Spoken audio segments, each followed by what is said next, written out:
Komisi Pemilihan Umum atau KPU masih melakukan pleno rekapitulasi suara nasional di Pilpres 2024. Tadi siang, Saudara, KPU sudah menyelesaikan rekapitulasi Pilpres untuk Provinsi Papua Pegunungan dan tinggal menyisakan satu provinsi, yakni Provinsi Papua.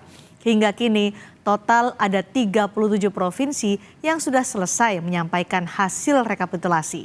Dari hasil sementara rekapitulasi KPU, pasangan Anies Baswedan Muhaimin Iskandar meraih suara sah 25,02%.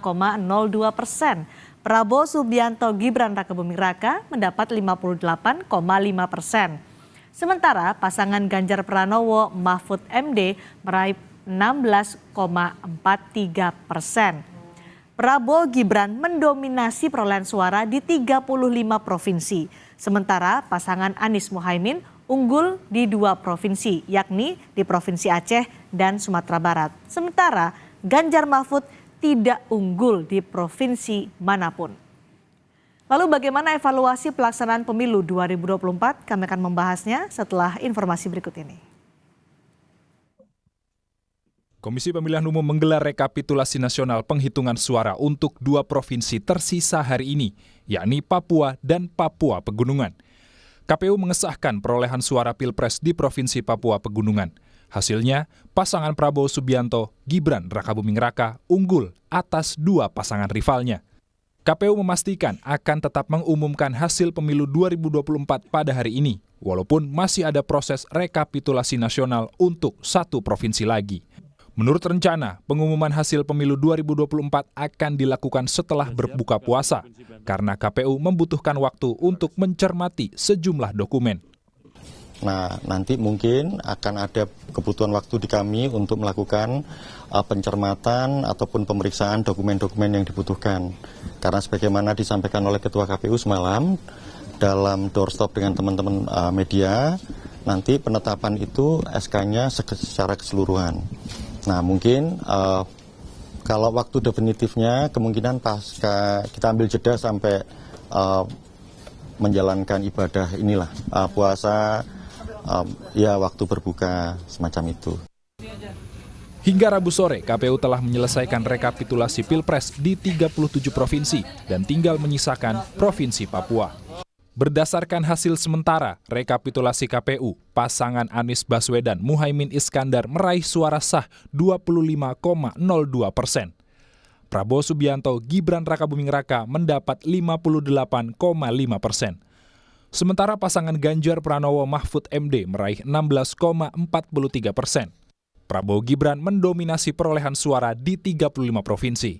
Sementara Anies Muhaimin unggul suara di 2 provinsi, yakni Aceh dan Sumatera Barat. Kubu pendukung Anies Muhaimin mengaku juga akan fokus pada sengketa hasil pemilu di Mahkamah Konstitusi. Wakil Sekjen DPP PKB, Syaiful Huda menyebut pembuktian di MK terfokus pada peristiwa pasca pemilu. Sedangkan dugaan kecurangan sebelum pemilu, PKB tetap berjuang melalui hak angket di DPR. Yang sedang dikeluhkan dan yang sedang menjadi perbincangan publik itu kan pra-TPS. Jadi pra-relevan, kita menggunakan hak politik konstitusional melalui hak angket. Pasca TPS kita ngomongin soal kewenangan di MK. Sementara tim pemenangan nasional Ganjar Mahfud menilai jika kecurangan pemilu diduga terjadi secara masif pada pemilu presiden, bukan pemilu legislatif. Juru bicara TPN Ganjar Mahfud, Deddy Sitorus menyebut ada campur tangan penguasa memenangkan salah satu calon presiden. Operasi kekuasaan kemarin untuk pemenangan presiden. Oke, karena apa? Pemilu legislatif itu ramai Pak orangnya, banyak pesertanya. Tidak mungkin semua partai diancam, semua caleg diancam. Sementara itu, TKN Prabowo Gibran menegaskan tudingan adanya kecurangan pemilu tidak berdasar. Dan kemudian kita akan memperkuat keputusan KPU bahwa sangkaan dan tuduhan yang dialamatkan kepada KPU atas kemenangan 02 adalah sangkaan dan tuduhan yang lemah, tidak berdalil, tidak berdasar, tidak terbukti. KPU akan segera mengumumkan hasil rekapitulasi nasional pemilu 2024. Jika ada pihak yang tidak puas, bisa mengajukan gugatan ke Mahkamah Konstitusi. Tim Liputan Kompas TV. dengan terbesar juga. Ada yang hard copy. Komisi Pemilihan Umum atau KPU segera mengumumkan hasil pemilu 2024, namun pemilu kali ini diwarnai tudingan dugaan kecurangan. Ada rencana gugatan ke Mahkamah Konstitusi, kemudian munculnya wacana hak angket, hingga carut-marutnya penggunaan sistem informasi rekapitulasi atau Sirekap. Lalu bagaimana dampaknya terhadap legitimasi pemilu kali ini? Kami akan membahasnya bersama mantan Komisioner KPU Ilham Saputra dan pakar hukum tata negara serta pengajar Sekolah Tinggi Hukum Indonesia Jentera, Bivitri Susanti. Selamat petang, Mbak Bibip. Selamat petang, Mbak Cindy. Terima kasih sudah bergabung. Kita masih menunggu nanti Pak Ilham bergabung bersama kita. Tapi Mbak Bibip, kita bicara soal hari ini adalah tenggat KPU untuk mengumumkan hasil pemilu 2024. Hampir tidak ada kejutan dari rekapitulasi nasional ini, tapi diprediksi setelah KPU mengumumkan hasil pemilu 2024 akan banyak dinamika politik, ada gugatan, ada hak angket. Bagaimana peluang baik dari gugatan di Mahkamah Konstitusi dan juga bergulirnya hak angket di DPR menurut Anda? Ya, dua cara itu kan dua-duanya konstitusional dan sangat baik untuk dijadikan saluran yang sifatnya formal ketimbang hanya menggaungkan di jalanan gitu ya. Jadi bagi para paslon ini cara konstitusional yang baik dua-duanya. Nah, peluangnya seperti apa? Yang jelas kalau ke Mahkamah Konstitusi secara prosedural kita bisa lihat 3 hari maksimal ya setelah hari ini, mungkin nanti malam pengumuman, itu harus mengajukan permohonannya, gugatannya ke Mahkamah Konstitusi, dan kemudian nanti di Mahkamah Konstitusi diproses selama kurang 14 hari maksimum. Nah, tapi memang tadi ada beberapa cuplikan yang mengatakan bahwa kalau di MK itu kebanyakan soal-soal setelah sengketa ya, pasca pemilu. Pasca hari pemungutan suara. Nah, itu sebenarnya tidak sepenuhnya benar, karena begini, kita harus lihat dulu nanti isi gugatannya seperti apa.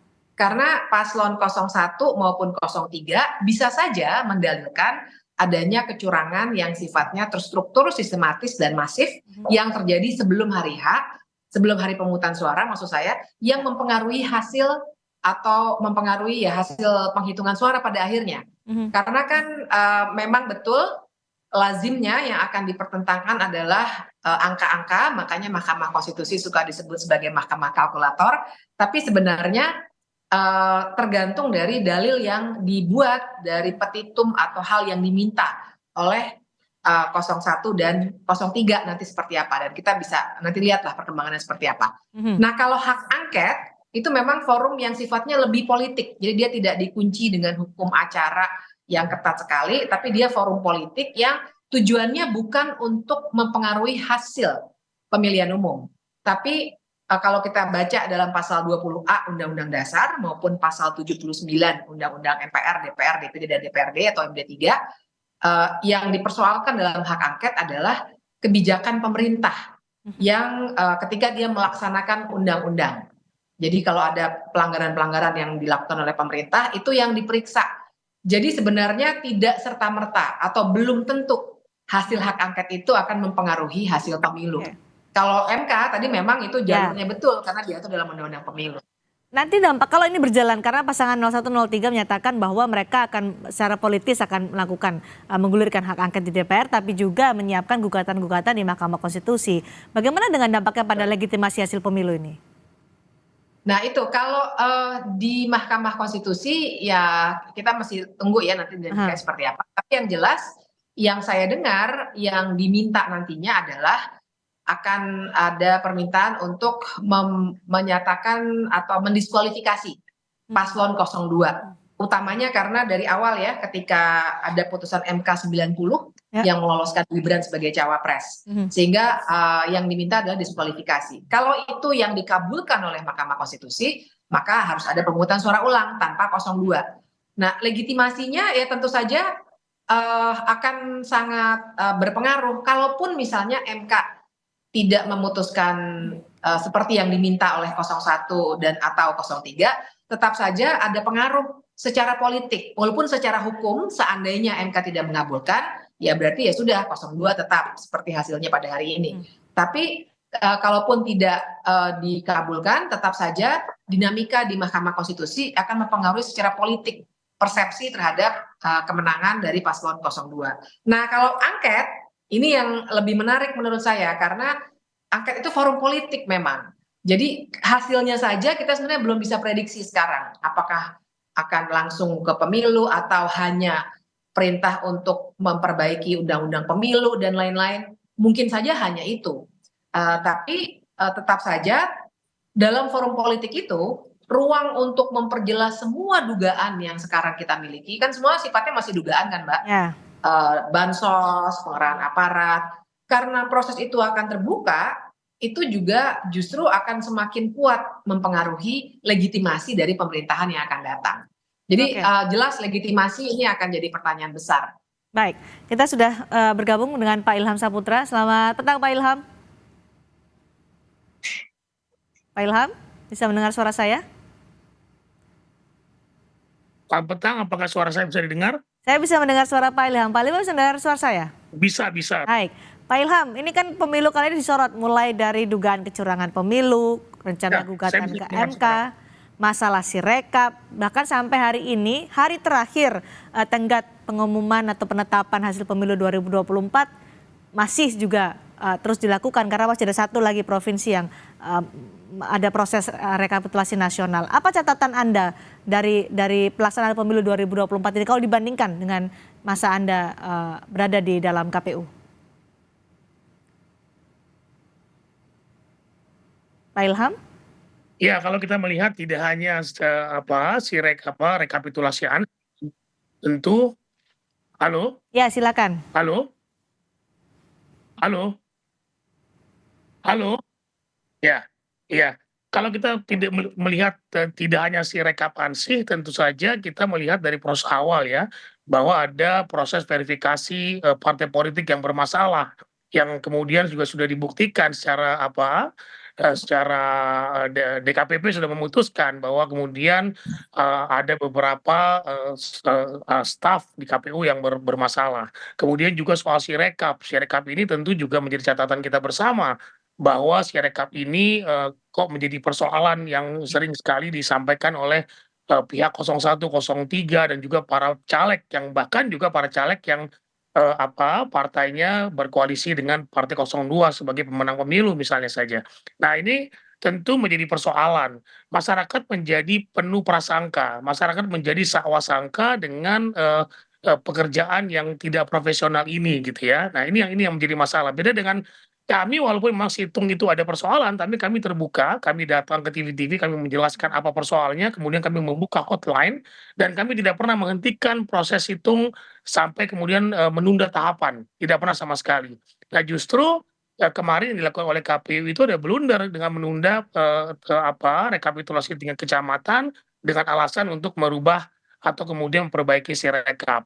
Ini tidak benar. Yang benar adalah bagaimana kemudian rekapitulasi manual itu bisa memperbaiki hasil dari Sirekap. Apa Itu yang kekhawatiran lebih Anda tepat ketika sebetulnya. KPU Nah, saya kira memutuskan untuk menunda menutup Sirekap juga?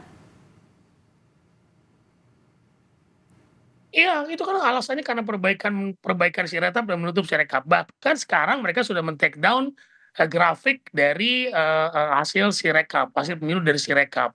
Nah, ini bagaimana mungkin masyarakat kemudian yang kemudian masyarakat biasa dia melihat hasil foto kemudian memilah-milah secara dapil mereka, kemudian baru tahu hasilnya dengan menghitung dengan kalkulator manual misalnya saja. Ya itu tugas KPU menjadi gagal menurut saya karena tugas KPU menyajikan informasi yang matang kepada masyarakat day by day terhadap perkembangan pemilu. Nah, ini yang menjadi catatan sebetulnya. Mhm. Seperti itu, Mbak. Ini kan hari terakhir tenggat untuk KPU mengumumkan hasil atau menetapkan hasil pemilu 2024. Sampai saat ini masih ada satu provinsi yang belum direkapitulasi. Menurut Anda proses rekapitulasi di KPU tahun ini berjalan sangat lambat, Pak Ilham? Iya, secara walaupun sebetulnya memang ada penambahan provinsi ya, ada Ya. 4 provinsi penambahan dari Papua, pemekaran Papua. Tetapi justru kalau menurut saya, Papua induk itu sebelum dimekarkan itu menjadi pusat masalah. Maksudnya banyak sekali persoalannya gitu ya. Harusnya kemudian ketika sudah dimekarkan, permasalahan itu bisa dikanalisasi gitu loh ya. Papua Pegunungan yang dulu bagian dari Papua induk, kemudian Papua Selatan, kemudian juga ada beberapa provinsi lain yang dulu bagian dari Papua induk. Harusnya jauh lebih mudah, tetapi ternyata berbeda. Mhm. Justru kemudian Jawa Barat yang biasanya di kami itu tidak terlalu banyak masalah, ketika periode kami malah sekarang justru malah terlambat gitu ya. Nah itu yang kemudian dikritik oleh Ketua KPU sendiri kepada jajarannya, Jawa Barat malah terlambat. Nah ini harus diantisipasi pada periode-periode pemilu berikutnya. Karena apa? Karena harusnya hal itu tidak terjadi, misalnya keterlambatan dari Jawa Barat. Ini harusnya disupervisi langsung oleh KPU, didatangi apa yang menjadi masalah. Kami juga pernah terjadi seperti itu ketika di Sumatera Utara. Tapi kami antisipasi langsung dengan kemudian memberikan kesempatan kepada mereka, memperbolehkan mereka untuk melakukan simulasi dengan menggunakan panel di level kecamatan. Karena memang jumlah TPS-nya begitu banyak, sampai 1.200. Kalau tidak dipanel, maka akan sulit untuk melakukan rekapitulasi tepat waktu. Ada juga Pak Ilham soal tudingan kecurangan pemilu dilakukan yang sebelum pemilu, kemudian ada tudingan bahwa terjadi secara masif pada pemilu presiden, bukan pemilu legislatif, ada campur tangan untuk memenangkan salah satu calon presiden. Anda juga mempunyai catatan kritis soal itu? Ya tentu kalau halo? Silakan Pak Ilham. Ya tentu terkait dengan pengkondisian itu, ya sudah bisa. Sinyal saya nggak bagus nih. Halo? Silakan Pak, kami mendengar Pak Halo? Ilham dengan jelas.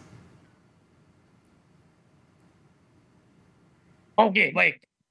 Jadi kalau kita melihat dari fakta-fakta yang ada, misalnya pengkondisian, kemudian ASN, pengkondisian di beberapa tempat, kemudian juga kalau kita mau menonton filmnya Mbak Bibip gitu ya, ada beberapa indikasi-indikasi yang kemudian disampaikan dalam film itu, bahwa itu juga mungkin ada ya, ada. Tapi tentu itu perlu dibuktikan nanti dalam proses permohonan ke Mahkamah Konstitusi yang dilakukan oleh 01 dan 03. Apakah kemudian nanti objeknya sama atau tidak, mari kita lihat bersama apakah nanti itu akan terbukti. Seperti itu. Terstruktur, sistematis, dan masif Mbak Bibip. Ini kan tudingan yang selalu digaungkan terkait dengan dugaan kecurangan pemilu 2024. Kalau itu dibawa ke hak angket, kemudian juga dibawa ke gugatan Mahkamah Konstitusi, seperti yang dikatakan Pak Ilham, permasalahan adalah soal pembuktiannya. Nah, menurut Anda, bacaan Anda Mbak Bibip, untuk membuktikan tudingan soal kecurangan pemilu ini akankah serumit itu? Pasti akan banyak sekali tantangan. Karena bahkan dari aspek terstrukturnya saja yang artinya kita akan harus mengecek soal aparatur sipil negara ataupun aparatur penegakan hukum, tentara dan lain sebagainya yang dugaan-dugaannya kan ada sekitar situ juga ya. Itu kan berarti kita juga harus memanggil saksi yang betul-betul mengetahui apa yang terjadi secara terstruktur dan sistematis itu. Nah, saksi pasti juga akan mengalami tantangan dari atasannya untuk hadir dalam persidangan misalnya.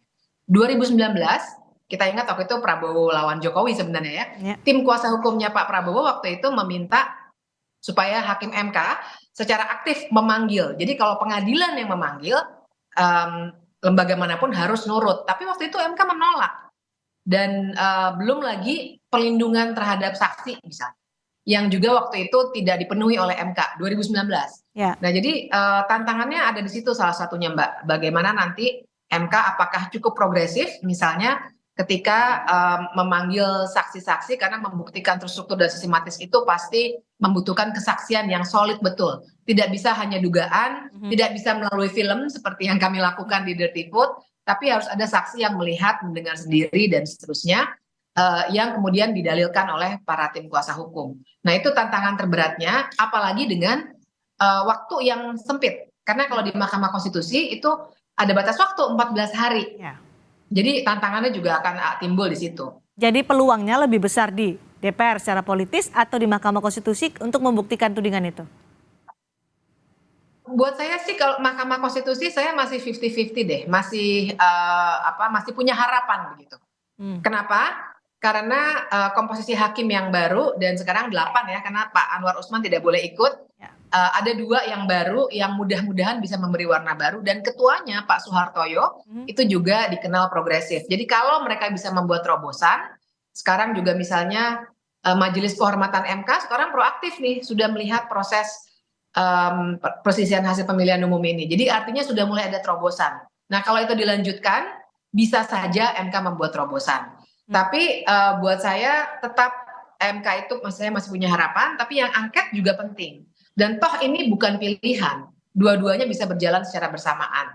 Jadi dimaksimalkan juga di angket supaya kalau di MK tidak bisa maksimal, di angket paling tidak warga biasa seperti saya ini yang tidak punya kekuasaan bisa tahu melalui wakil saya, benarkah ada masalah di bansos, ada masalah pengarahan aparat dan lain sebagainya. Jadi dua-duanya mesti dilakukan secara maksimal. Dilakukan secara optimal. Pak Ilham, ini kurang 5,5 jam lagi sampai batas waktu pengesahan atau pengumuman hasil pemilu 2024 yang dilakukan oleh KPU pukul 23.59 menit. Berdasarkan pengalaman Anda, ini kan satu lagi Provinsi Papua yang belum direkapitulasi. Pengalaman Anda butuh waktu berapa lama untuk melakukan rekapitulasi satu provinsi? Kita bicara soal Provinsi Papua.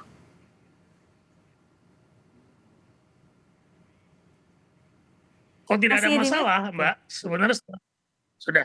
Ya, Kalau silakan. tidak ada masalah setengah jam itu selesai sebetulnya, ya. Kalau tidak ada masalah. Tetapi kalau kemudian nanti banyak muncul pertanyaan, kemudian juga Bawaslu Provinsi melalui Bawaslu RI juga kemudian mengajukan pertanyaan-pertanyaan terkait ada potensi-potensi kecurangan, penggelembungan suara, dan kemudian ada konflik internal antar partai dan sebagainya, itu biasanya nanti akan memakan waktu, ya. Apalagi ini Papua gitu kan, Papua Induk walaupun sudah dilakukan pemekaran ya di Papua. Tapi saya kira kalau tidak ada masalah ini 30 menit pun selesai. Tapi kalau ada masalah mungkin bisa membutuhkan waktu 2 jam sampai 3 jam. Nah ini yang saya khawatirkan terkait dengan waktu ini.